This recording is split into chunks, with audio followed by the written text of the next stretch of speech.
దేవుని వాక్యమైన బైబిల్లో నుండి మత్తయి సువార్త 21వ అధ్యాయం. మత్తయి సువార్త 21వ అధ్యాయము 7వ వచనము చదువుదాం. 21వ అధ్యాయము 7వ వచనం. ఆ గాడిదను దాని పిల్లను తోలుకొని వచ్చి వాటి మీద తన బట్టలు వేయగా ఆయన బట్టల మీద కూర్చుండెను. 8వ వచనం గుడక. జన సమూహములోను అనేకులు తమ బట్టలు దారి పొడుగున పరచిరి, కొందరు చెట్ల కొమ్మలు నరికి దారి పొడుగున పరిచిరి. దేవుడు ఈ మాటలు దీవించునుగాక. ఆమేన్.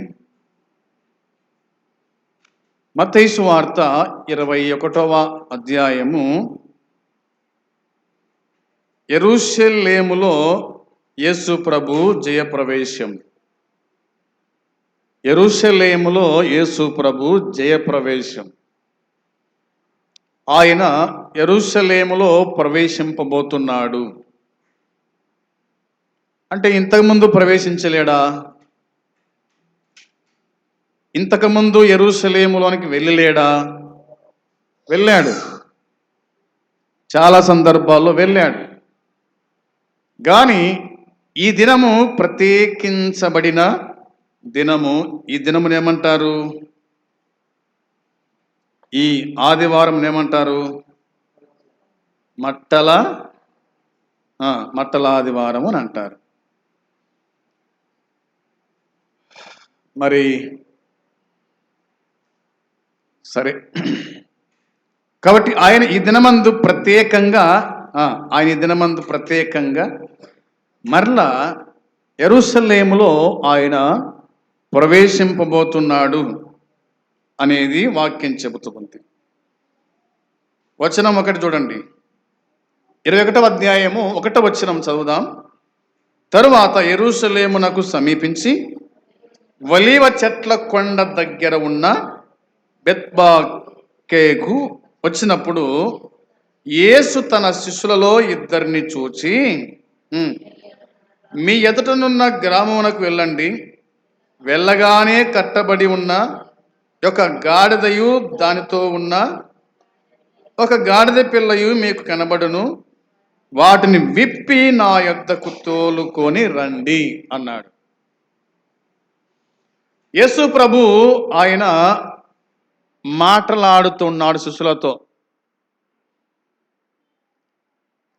ఈ దినమందు దేవుడు మనతో మాట్లాడుతున్నట్టుగా ఆ దినము కూడా యేసు ప్రభు తన శిష్యులతో మాట్లాడినాడు.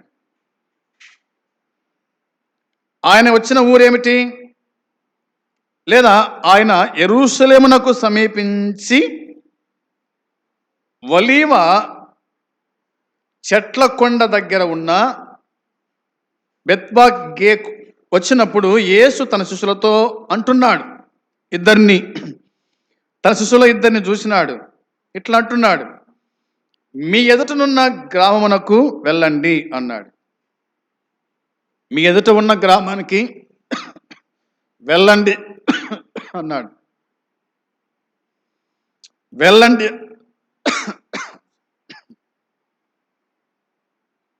వెళ్ళండి అని అన్నాడు. వెళ్ళగానే అమ్మాట చదువుతారా? వెళ్ళగానే కట్టబడి ఉన్న ఒక గాడిదయు దానితోనున్న ఒక గాడిద పిల్లయు మీకు కనబడును, వాటిని విప్పి నా యొద్దకు తోలుకొని రండి అన్నాడు. కట్టబడి ఉన్న, మీరు చెప్పాలంగా, కట్టబడి ఉన్న గాడిద అనే మాట ఉంది. ఈ దినము నేను ఒక 7 మాటలు చెప్తాను, గుర్తుపెట్టుకోండి. కట్టబడి ఉన్నటువంటి 7 విధాల మనుషులు. కట్టబడి ఉన్నటువంటి 7 విధాల మనుషులు.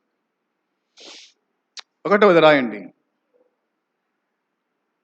ఒకటవదిగా 116వ కీర్తన తీయండి, బైబిల్ తీయండి, చూడండి. 116వ కీర్తన 16వ చరణం. 116వ కీర్తన 16వ చరణములో, యెహోవా, నేను నిజముగా నీ సేవకుడను, నీ సేవకురాలి కుమారుడనై ఉన్నాను. ఈ మాట ప్రాముఖ్యమైంది. నీవు నా కట్లు విప్పి ఉన్నావు అని ఉంది. నీవు నా కట్లు విప్పి ఉన్నావు అని ఉంది. ఏమిటి కట్లు? ఏం కట్లు? ఇలా రాయండి, పాపపు కట్లు. పాపపు కట్లు. మనిషి దేని చేత కట్టబడినాడు? మనిషి దేని చేత కట్టబడినాడు అంటే పాపముతో కట్టబడ్డాడు. పాపము మనిషిని ఏం చేసిందంటే కట్టేసింది. పాపము మనిషిని ఏం చేసింది? కట్టేసింది. ప్రార్థనకు రాకుండా కట్టేసింది, దేవుని మాటలు వినకుండా కట్టేసింది, దేవుని వైపు చూడకుండా కట్టేసింది. మనిషి పాపపు కట్ల చేత కట్టబడ్డాడు. అందుకే కీర్తనకారుడు చెబుతున్న మాట, నీవు నా కట్లు విప్పి ఉన్నావు. నీవు నా కట్లు విప్పి ఉన్నావు. కట్టబడిన గాడిద యొక్క కట్లను దేవుడు విప్పాడు. కట్టబడి ఉన్న గాడిద యొక్క కట్లను దేవుడు విప్పాడు. అదేవిధంగా పాపముతో కట్టబడిన మనల్ని గుడుక ఆయన ఏం చేశాడు? ఆయన కట్టబడిన కట్లు విప్పినాడు. మనం గుడుక పాపంలో ఉన్న వాళ్ళమే, పరిశుద్ధులమేం కాదు కదా. మీరు పరిశుద్ధులా అంటే దేవుని నమ్మకం ముందు మనం పరిశుద్ధులమా? కాదు కదా. మనం పాపులమే.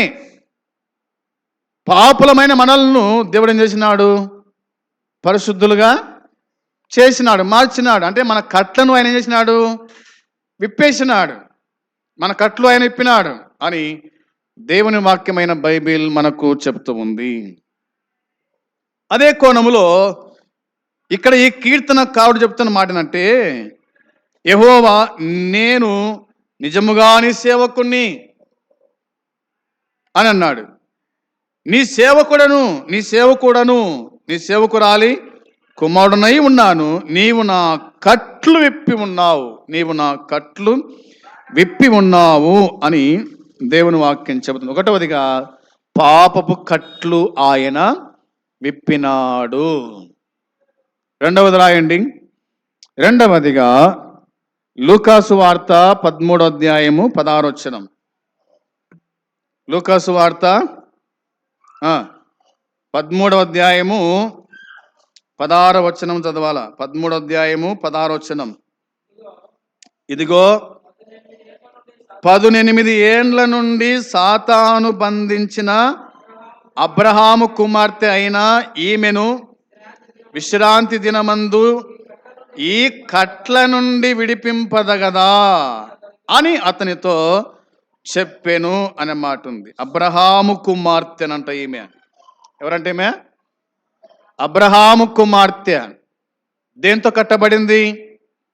ఎవరు కట్టేసినారు ఈమెను? ఈమెను ఎవరు కట్టేసినారు? సాతాను అనే మాట ఉంది కదా. ఎన్ని కట్టేసి ఎన్ని సంవత్సరాలు అయింది ఈమెను? 18 ఏండ్లు. అవునా? ఇదిగో 18 ఏండ్ల నుండి సాతాను బంధించిన అబ్రహాము కుమార్తెను సాతాను బంధించేసినాడు. నువ్వు ఎవరివైనా సరే, నువ్వు రాజు కుమార్తెవా, నువ్వు ధనవంతుని కుమార్తెవా, దరిద్రుని కుమార్తెవా, ఎవరు కుమార్తెవైనా సరే కానీ నిన్ను మాత్రము సాతాను ఖచ్చితంగా ఏం చేస్తాడు? బంధిస్తాడంతే. సాతానుకు ఏం ములాజేం ఉండదు. సాతానుకు నీవంటే ఏం ములాజేం ఉండదు. అతడు ఎవరినైనా బంధిస్తాడు. అబ్రహాము కుమార్తెను బంధించినాడు. అవునా? అబ్రహాము కుమార్తెను బంధించినాడు. ఇంకా నువ్వు ఒక లెక్కన, మనం ఒక లెక్కన ఆయనకు. అది కూడా 18 ఏళ్ళ నుంచి 18 ఏళ్ళ నుంచి బంధించినాడు. బంధకాల్లో ఉండి గుడక ఆమె సంఘాన్ని మాత్రం విడిచిపెట్టలేదు. ప్రార్థనకు వస్తుంది, దేవుని వాక్యం వింటుంది, ఇంటికి వెళ్తూ ఉంది.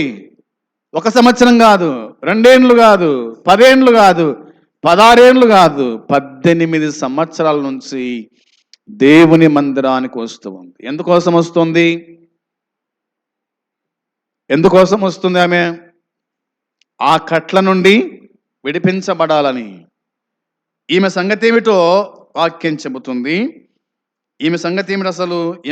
ఈమె సాతాను బంధించాడు కదా, ఈమె పరిస్థితి ఏమైపోయింది? ఎట్లా ఉంది ఈమె? ఎలాగుంది ఈమె అంటే చూడండి, వాక్యమే చెబుతున్న మాట. వచనము 10వ వచనము 11వ వచనం చూడండి ఒకసారి. 10-11. విశ్రాంతి దినమున ఆయన యొక్క సమాజ మందిరములో బోధించుచున్నప్పుడు 18 ఏళ్ల నుండి బలహీనపరచు దయ్యము పట్టిన ఒక స్త్రీ అచ్చట ఉండెను. ఆమె నడుమొంగిపోయి ఎంత మాత్రమును చక్కగా నిలువబడలేకుండెను అని ఉంది. ఎక్కడుంది ఈమె? ఎక్కడుంది ఈమె? సమాజ మందిరములో, దేవుని మందిరములో ఉంది. దేవుని మందిరములో ఉన్న వారికి కూడా దయ్యాలు పడతాయా? దేవుని మందిరములో ఉన్న వారికి కూడా దయ్యాలు పడతాయా? పడతాయా పట్టవా?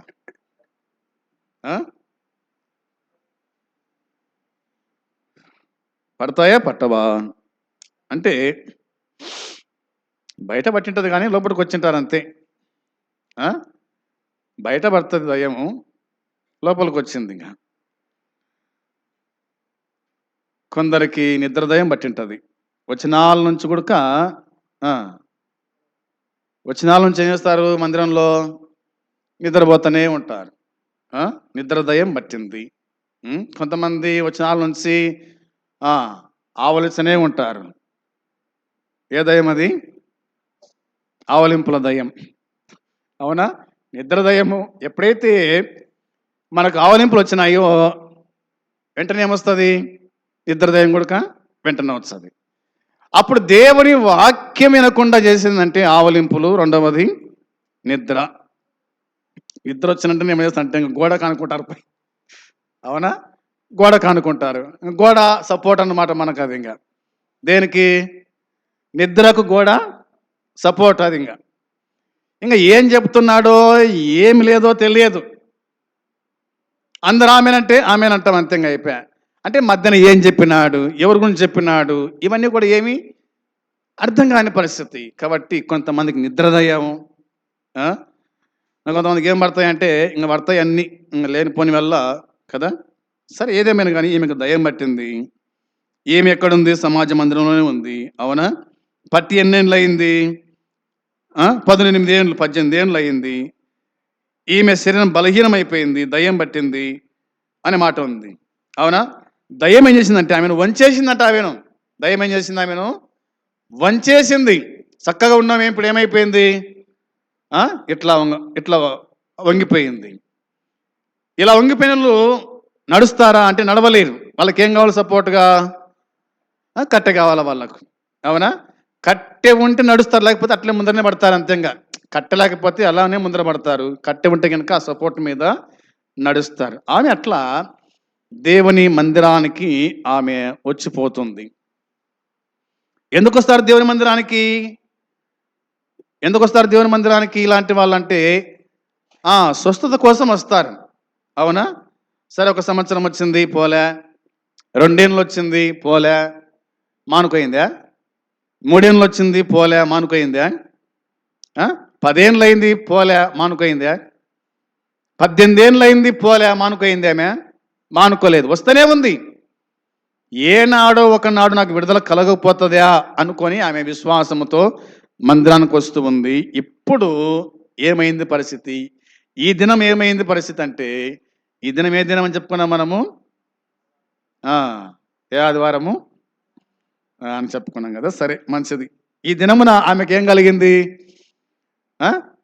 ఈ దినం ఆమెకి ఏం కలిగింది? విడుదల కలిగింది అని చెప్పుకోవాలి. అవునా? చూడండి అన్నమాట. వచనము 12వ వచనము చూద్దాం.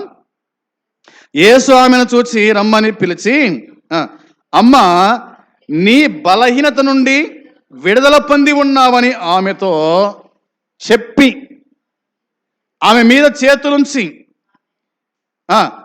చేతులుంచగానే ఆమె చక్కగా నిలబడి దేవుణ్ణి మహిమపరచెను. దేవునికి స్తోత్రం కలుగును గాక. ఆమేన్. మంచిది.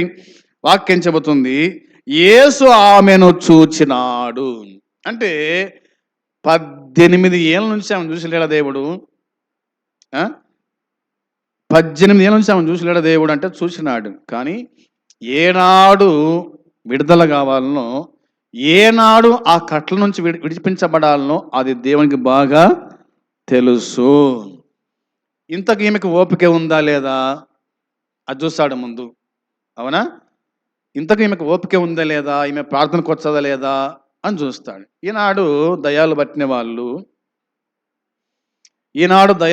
వాళ్ళు దయ్యము విడిపించే దేవుని కాడికి రాకుండా ఎక్కడ పోతున్నారు? మళ్ళా వాళ్ళు దయ్యాలని సంప్రదిస్తూ ఉన్నారనమాట. దయ్యము దయ్యాన్ని వెలగొడుతుందా? అర్థమైంది మాట. దయ్యము దయ్యాన్ని వెలగొడుతుందా? పట్టింది దేనికోసము?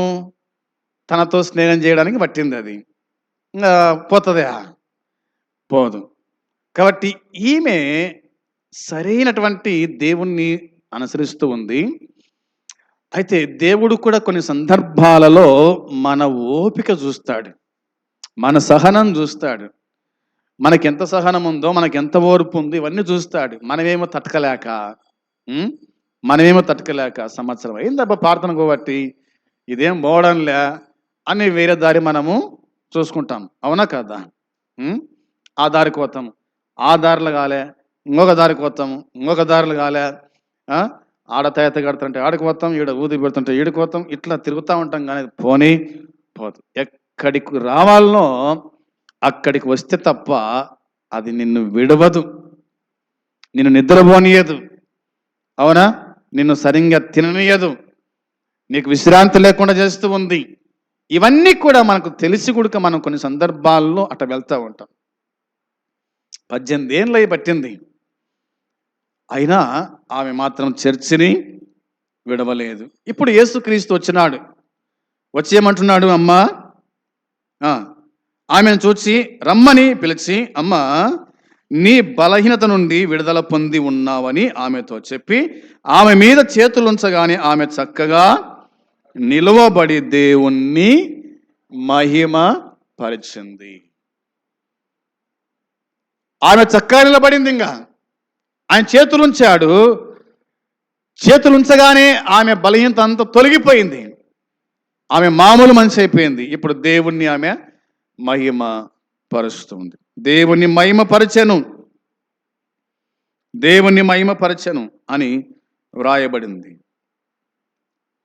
మనం ఏం చదువుకున్నాం? వచనము 16 వచనం చదువుకున్నాం. మరలా ఆ మాటను చదువుతాం చూడండి. ఇదిగో 18 ఏళ్ల నుండి సాతాను బంధించిన అబ్రహాము కుమార్తె అయిన ఈమెను విశ్రాంతి దినమందు ఈ కట్ల నుండి విడిపింపదగదా అని అతనితో చెప్పాను. ఎవరితో చెప్పినాడు ఈ మాట? సమాజ మందిరపు అధికారితో ఈ మాట చెప్పినాడు. అవునా?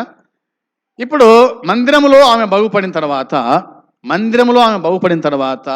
మందిరంలో ఉన్న యాజకుడు అంటున్నాడు, ఏమి ఈ రోజే రావాలన్నా బాగుపడినికే? ఏ వారంలో ఏ రోజు లేదు రానికే? శనివారమే రావాలన్నా బాగుపడినికే? విశ్రాంతి దినం ఎప్పుడని చెప్పుకున్నాం మనము? యూదులకు శనివారం, మనకేమో ఆదివారం అని చెప్పుకుంటున్నాం. మంచిది. మాట చూడండి, వచనం 14 రాయబడిన మాట చదువుతాను. యేసు విశ్రాంతి దినమున స్వస్థపరిచినందున ఆ సమాజ మందిరపు అధికారి కోపముతో మండిపడి జన సమూహమును చూచి, పని చేయదగిన 6 దినములు కలవు గనుక ఆ దినములలోనే వచ్చి స్వస్థత పొందుడి, విశ్రాంతి దినమందు రావద్దని ఏమంటున్నాడు? అందరూ రారెమ్మ రారెమ్మ ప్రార్థన రాని మనం పిలుస్తుంటే వీరేమంటున్నాడు? రావద్దు, రావద్దు అంటున్నాడు. ఏ మనిషి ఏమో. ఇప్పుడు మందిరం ఎందుకు ఉంది? ఈ మందిరము సమస్త జనులకు ప్రార్థన మందిరం, అవునా? ఈ మందిరము సమస్త జనులకు ప్రార్థన మందిరము, రండి అని దేవుడు చెప్తుంటే ఈ మంచి ఏమంటున్నాడు? వద్దు, రావాకరి మీరు, రావాకరి మీరు అంటున్నాడు. వచ్చి బాగుపడదామని వీళ్ళనుకుంటుంటే ఈ మనిషి ఏమో వద్దంటున్నాడు. అందుకే దేవుడు కోప్పడ్డాడు. చూడండి అన్నమాట, వచనం 15లో రాయబడిన మాట. అందుకు ప్రభు వేషధారులారా,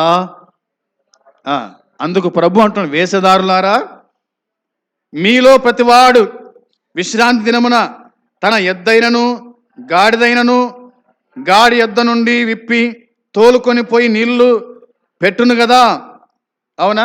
నీళ్ళు పెడతాడా పెట్టడా? అది ఎద్దు కానీ అది గాడిద కానీ కట్లు విప్పుతాడా లేదా? నీళ్ళు పెడతాడా పెట్టడా? పెట్టాడు కదా. అంటే ఇట్లా అన్నాడు అన్నమాట. ఇదిగో 18 ఏళ్ల నుండి సాతాను బంధించిన అబ్రహాము కుమార్తె ఈమెను విశ్రాంతి దినమందు ఈ కట్ల నుంచి విడిపింపదగదా అని వారితో చెప్పాను. ఆయన ఈ మాటలు చెప్పినప్పుడు ఆయన ఎదిరించిన వారందరూ సిగ్గుపడిరి అనే మాట వ్రాయబడింది. కాబట్టి ఒకటవదిగా పాపపు కట్ల నుంచి దేవుడు విడిపిస్తాడు, రెండవదిగా రోగపు కట్ల నుంచి దేవుడు మనల్ని విడిపిస్తాడు అనేది గుర్తుంచుకోవాలా. మూడవదిగా చూడండి, మార్కు సువార్త 5వ అధ్యాయము 4వ వచనం. మార్కు సువార్త 5వ అధ్యాయము 4వ వచనం చూడండి. 5:4. పలుమార్లు వాని కాళ్ళకును చేతులకును సంకెండ్లు వేసి బంధించినను వాడు ఆ చేతి సంకెండ్లను తెంపి కాలి సంఖ్యలను తుత్తునీలుగా చేశాను గనుక ఎవడును వాని సాధుపరచలేకపోయాను అని రాయబడింది. ఇక్కడ గుడుక దయ్యపు కట్ల నుండి దేవుడు ఒక వ్యక్తిని విడిపించబోతున్నాడు. ఇతని ఊరేమూరు అంటే, ఇతని ఊరు గెరాసనుల దేశం. గెరాసనుల దేశంలో ఒక ఊరు. యేసు ప్రభు వారు ఇతన్ని బాగు చేయడానికి,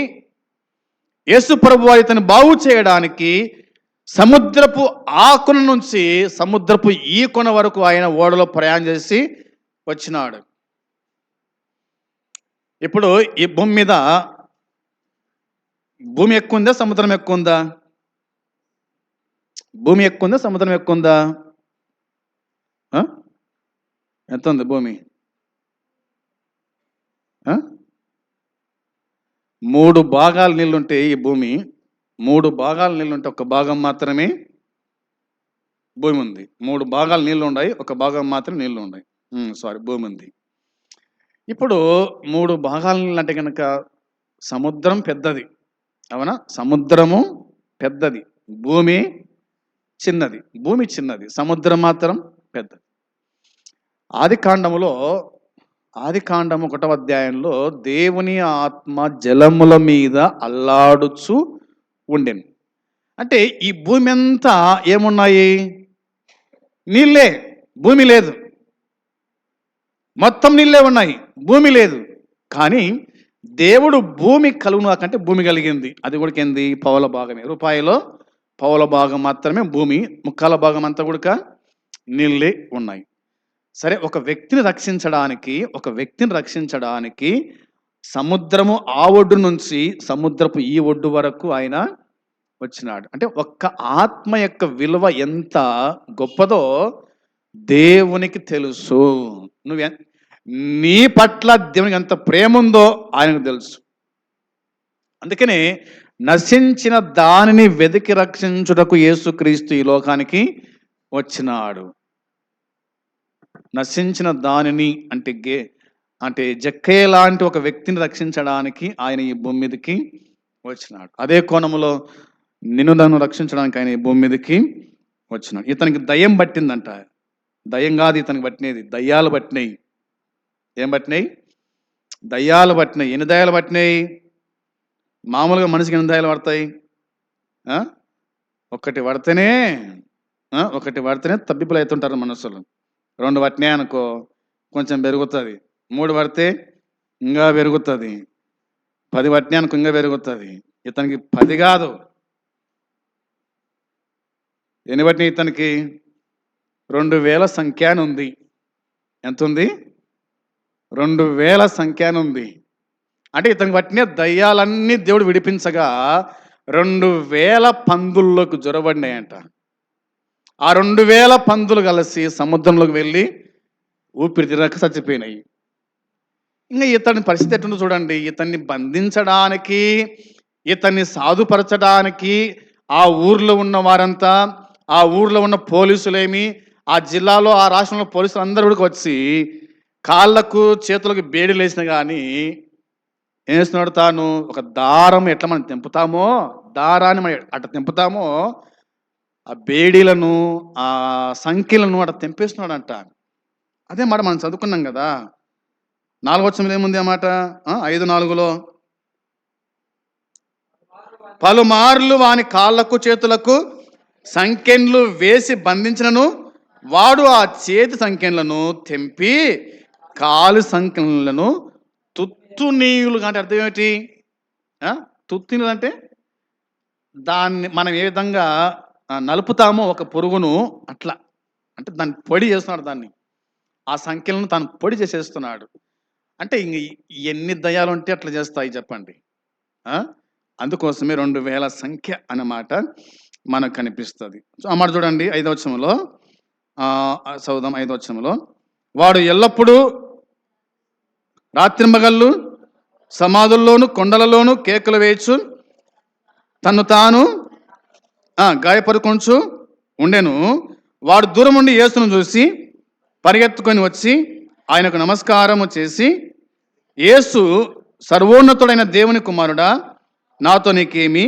నన్ను బాధపరచుకోమని దేవుని పేరట నీకు ఆనబెట్టుచున్నా అని చెప్పేసి బిగ్గర కేకలు వేశాను. ఎందుకనగా ఆయన అపవిత్రాత్మ ఈ మనసుని విడిచిపోమ్మని వానితో చెప్పాను. ఆయన నీ పేరేమని వాడిని అడగా వాడు నా పేరు సేన, ఏలయనగా మేము అనేకులమని చెప్పి తమ్మును ఆ దేశంలో నుండి తోలివేయవద్దని ఆయనను మిగుల బతిమాలుకొనెను. అక్కడ కొండ దగ్గర పందుల పెద్ద మంద మేచుండెను గనుక ఆ పందులలో ప్రవేశించినట్లు మమ్మును వాటి యొద్దకు పంపుమని ఆ దయ్యములు ఆయనను బతిమాలుకొనెను. యేసు వాటికి సెలవేగా ఆ అపవిత్రాత్మలు వానిని విడిచి పందులలో ప్రవేశింపగా ఇంచుమించు 2000 సంఖ్య గల ఆ మంద ప్రపాతము నుండి సముద్రపు ధరిని వడిగా పరిగెత్తుకొని పోయి సముద్రంలో పడి ఊపిరి తిరగక ఎన్నంట 2000 సంఖ్య గల ఆ మంద, 2000 సంఖ్య అపవిత్రాత్మలు అతన్ని పట్టినాయి, బాధించినాయి. అయితే దేవుడు వచ్చి ఏం చేశాడు?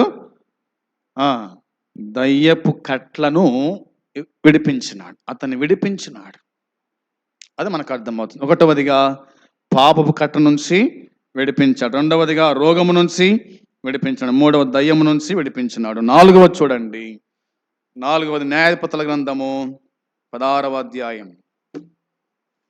న్యాయాధిపతుల గ్రంథం 16వ అధ్యాయం 11వ వచనం. 16:11 రాయబడిన మాట చదవాలి. అతడు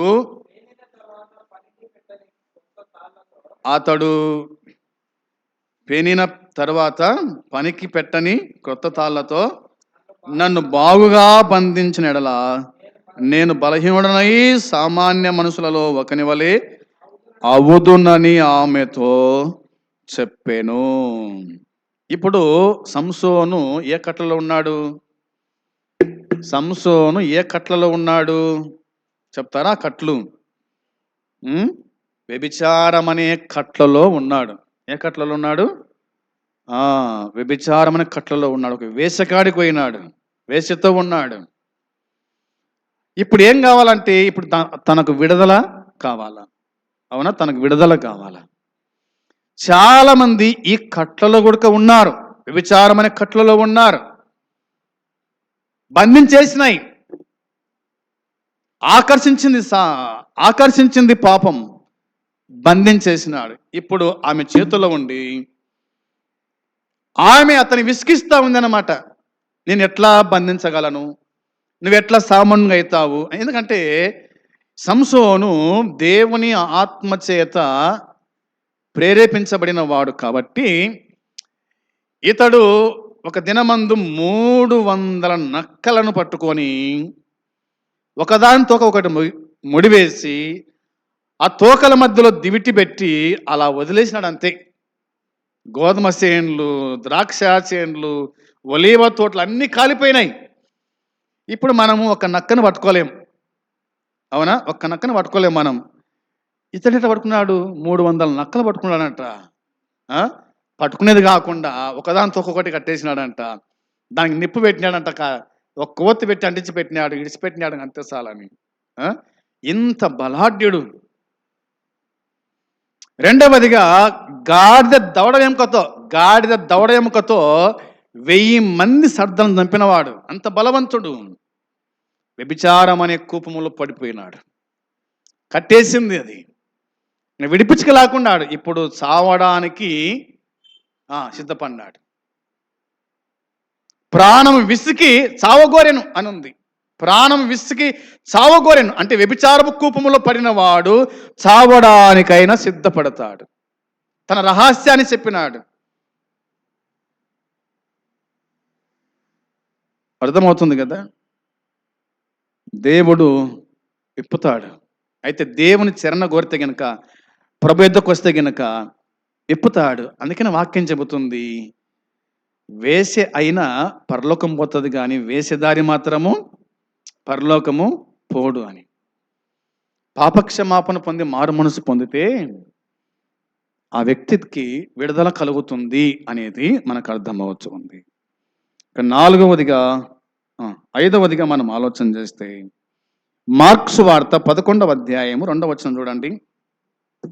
మార్క్స్ వార్త 11వ అధ్యాయము 2వ వచనము చదవాలి. 11వ అధ్యాయము 2వ వచనం, 11:2.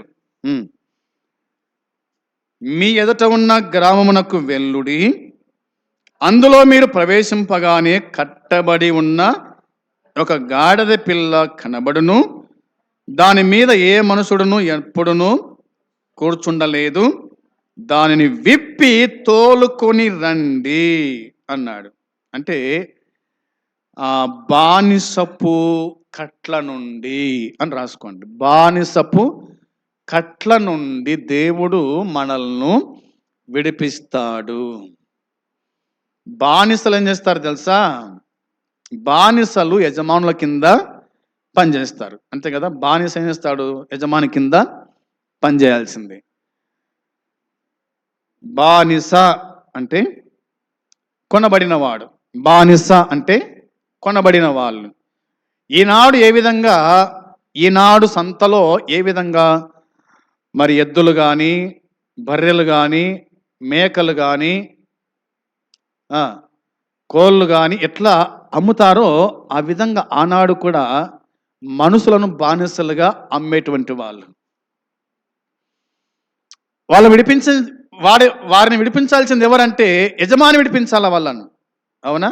యజమాని వాళ్ళను విడిపించాలా. ఆ విధంగా బానిసలుగా ఉన్నటువంటి మనల్ని దేవుడు ఏం చేసినాడు? బానిస కట్ల నుంచి ఆయన మనల్ని విడిపించినాడు అనేది ఈ మాట మనకు అర్థం చేస్తూ ఉంది. ఇంకా మరొక మాట ఉంది, 6వదిగా మనం ఆలోచన చేస్తే మీకా గ్రంథం 5వ అధ్యాయము వచనం 12. మీకా గ్రంథము మీకా గ్రంథం 5వ అధ్యాయము వచనం 12, 5:12 చూడండి. 5:12లో మేఘములను చూచి మంత్రించు వారు ఇక నీలో ఉండరు అన్నాడు. మేఘములను చూసి మంత్రించువారు. ఇదేంది? మంత్రపు కట్ల నుంచి ఆయన విడిపిస్తాడు. కొంతమంది ఏమంటారు, మేఘములను చూసి మంత్రించు వారి ఇక ఉండరు నీలో అని అన్నాడు. అంటే మన దేశంలో మంత్రించువారు ఉన్నారు, మన గ్రామంలో మంత్రించువారు ఉన్నారు. మంత్రం అంటే, మంత్రించడం అంటే చెప్పాలి, మీకు కొంచెం అలవాటు ఉంది కాబట్టి. మంత్రించువారు మంత్రించువారు అంటే ఏంది? మంత్రించువారు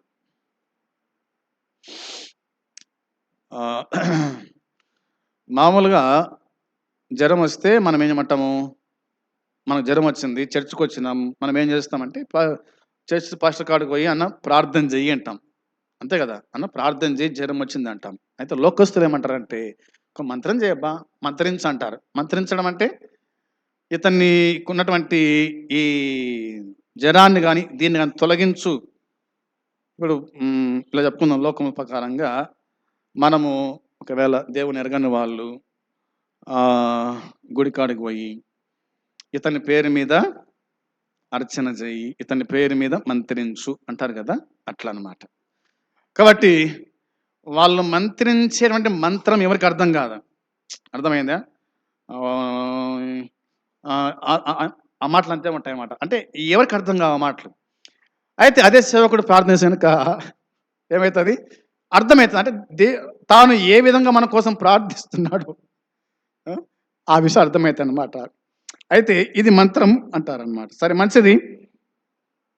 దేశంలో ఇలాంటి వాళ్ళు ఉన్నారు, పట్టణంలో ఇలాంటి వాళ్ళు ఉన్నారు. కాబట్టి దేవుడు ఆ పట్టణాన్ని ఆయన విడిపించినాడు అనేది మాట కనిపిస్తూ ఉంది. సరే, ఇంకా చివరి ఒక మాట చూడండి. 7వదిగా ఇలాగుంది. 7వదిగా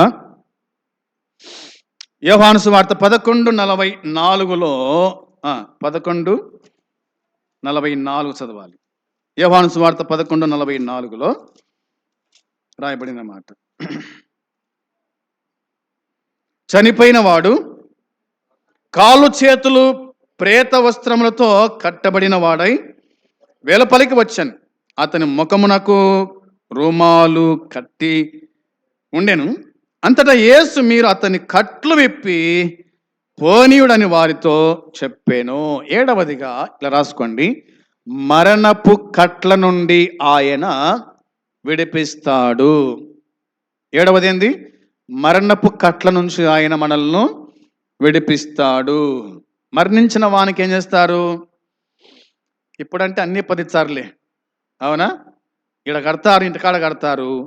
ఆడ సమాధులు పెట్టిన తర్వాత ఇప్పండ్రా కాళ్ళకు కట్టిన కట్లు, ఏమైనా ముల్తాడుంటే ముల్తాడు కోసేయండి, నడుముకి ఏమైనా కట్టేట ఇప్పదేయండి అని చెప్తారు. కానీ అప్పుడు మాత్రం కట్టిన కట్లతోనే సమాధిలో పెట్టినారు.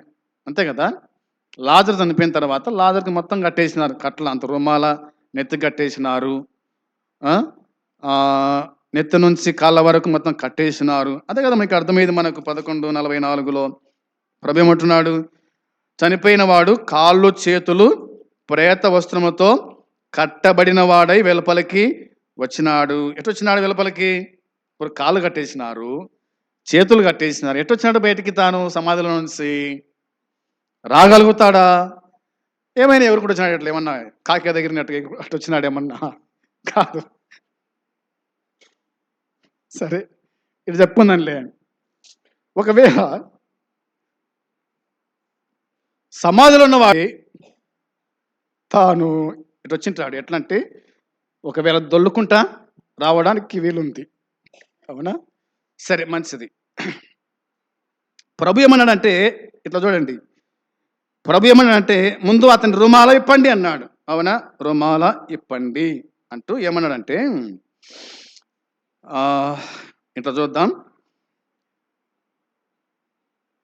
వస్త్రంతో కట్టబడి ఉండని చూసినాం మనము. తర్వాత అతని ముఖమునకు రుమాలు కట్టి ఉండెను.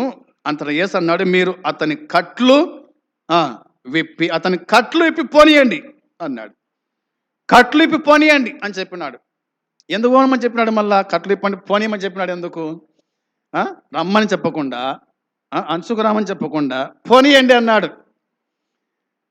అంటే తను ఎక్కడికి పోతాడు? ఇంకా ఒకవేళ పోయింటే తన ఇంటికి పోయి ఉంటాడు, అవునా? తన బంధువుల కాడికి పోయి ఉంటాడు. సరే, ఏదేమైనా కానీ మరణపు కట్ల నుండి ఆయన విడిపించినాడు అనేది మనకు అర్థమవుతుంది. అర్థమైంది కదా? అంటే కట్టు విప్పబడిన గాడిదను కట్టేసినారు. ప్రభు ఏమన్నాడు? మీరు వెళ్ళి ఆ గాడిద కట్లు విప్పి నా యొద్దకు తీసుకురండి అని ప్రభు చెప్పినాడు. అదే కోణములో ఒక మనిషి దాదాపుగా 7 కట్లతో కట్టబడ్డాడు. ఒక కట్టేది, మొదటి కట్టేది పాపపు కట్టు, రెండో కట్టేమిది రోగపు కట్టు, మూడో కట్టేమిటి దయ్యము కట్టేసింది, నాలుగోది వ్యభిచారము చేత సంసోను కట్టబడినాడు, ఐదవది బానిస బతుకు నుంచి ఆయన విడిపించినాడు, ఆరవది మంత్రపు కట్టు నుంచి ఆయన విడిపించినాడు, ఏడవదిగా మరణపు కట్టు నుంచి ఆయన విడిపించినాడు. లాజరు మరణించినాడు, దేవుడు అతని కట్లను విప్పి పోనిచ్చినాడు. ఇవి 7 విషయాలు కనిపిస్తాయి. కొన్ని ఇట్లా ఉన్నాయి. ఇంకా కొన్ని రకాల కొన్ని రకాల గాడిదలు ఉన్నాయి. ఇవి రాత్రి వస్తే చెప్తాం మీకు, రాత్రి రండి. ఈ కొన్ని రకాల గాడిదలు దాదాపు అవి కూడా 7 ఉన్నాయి. వాటి గురించి మనం విందాం.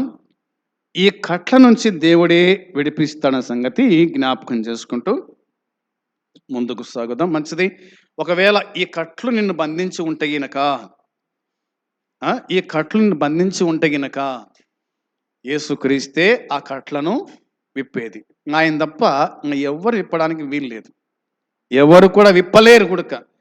కాబట్టి యేసే దగ్గరకు వచ్చి, ప్రభువా పాపపు కట్లు విప్పు, రోగపు కట్లు విప్పు, దయ్య పట్టిన కట్లు విప్పు, వ్యభిచారపు కట్లు విప్పు, బానిస కట్లు విప్పు, మంత్రాల నుంచి తప్పించి విడిపించు, మరణపు కట్లు విప్పు నాయన అంటే ఆయన విప్పుతాడు. నీకు విడుదల స్వేచ్ఛ కలగజేస్తాడు.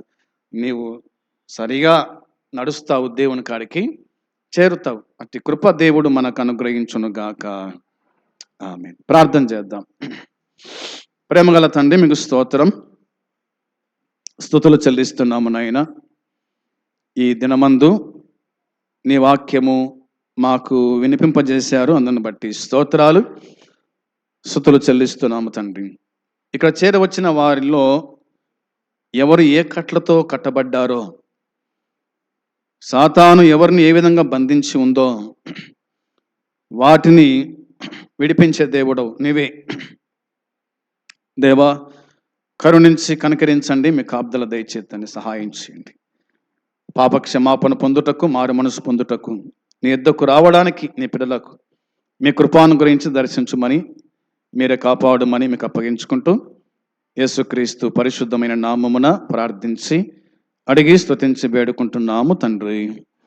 పరలోకమందున తండ్రి ప్రేమ, మన ప్రభు అయిన యేసుక్రీస్తు కృప, పరిశుద్ధాత్మ సన్నిధి సహవాసం చేరవచ్చిన మనకు సకల పరిశుద్ధులకు ఇప్పుడు ఎల్లప్పుడు సదాకాలము తోడై ఉండును గాక. ఆమేన్. మంచిది. అందరికీ